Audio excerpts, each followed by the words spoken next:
Hi there, I'm DJ Waldow, and I turned 50 on February 23rd, 2026.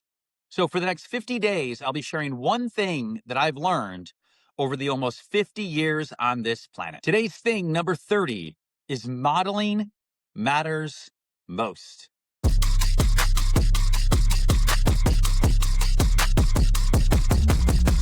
I will never forget the time that I got punched in the gut. I don't mean physically punched in the gut. I mean, emotionally punched in the gut. It was a very humbling experience, and it came from, of all places, one of my children. I was, at the time, as we sometimes do as parents, yelling at one of my kids.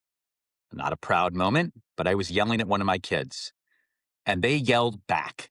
And I remember saying to them, can remember this vividly. I remember saying to them, "You can't yell at me. Why are you yelling at me?" And they said, "Well, that's what you do, Dad. I'm just doing what you do." Gut punch. And I remember that people always say when you're a parent that your kids model your behavior. So whatever behavior you do, how you talk, how you act, etc., your kids will model that. That's how they learn. That's how younger people learn from those around them. But it didn't fully hit home until that moment. And by the way, I've had plenty of other moments in my life after that moment where I've realized the importance of modeling. It would be great if kids did everything that we ask them to do, but that's not reality. What they do is model whatever it is you do. They become you in many ways, for good or for bad. Sometimes they rebel and become the opposite of you, but it's all based on the behavior that you exhibit towards them. But it's not just how you behave around them, it's how you interact with the rest of the world around you.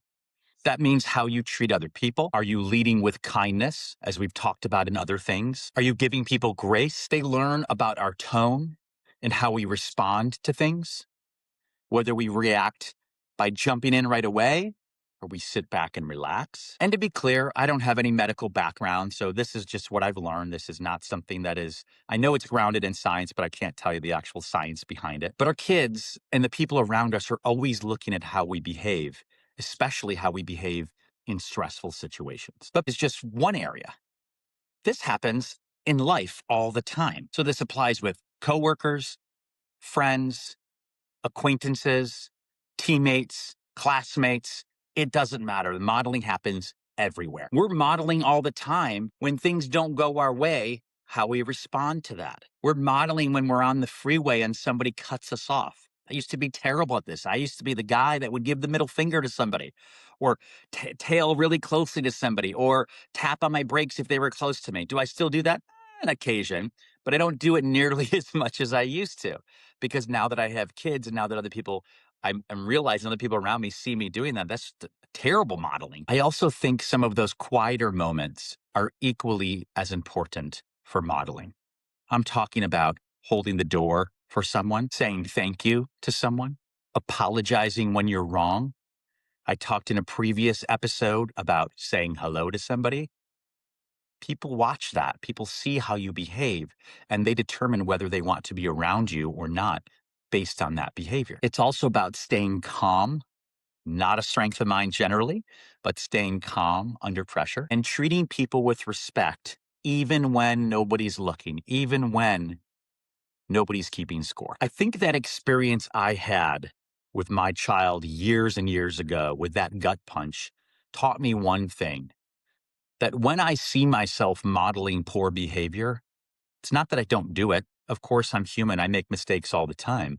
But when I see it now, I recognize it and I know that modeling is not a positive thing. Now, on the flip side, as I mentioned earlier, obviously you can model good behavior. But when I see myself doing something, I instantly have that same gut punch, that same feeling of this is not the behavior or the action or reaction that I want to model. All right, that's thing number 30. Modeling matters most. As always, if you like this episode, if it resonates with you, or if you think someone else would appreciate it, please forward it along to them. You can find me on YouTube, Apple Podcasts, or Spotify by searching 50 Things, or you can just go to 50things.co and see all the episodes there. I'm also posting them on Instagram, Facebook, TikTok, and LinkedIn, all the things. Thank you so much. Until tomorrow for thing number 31.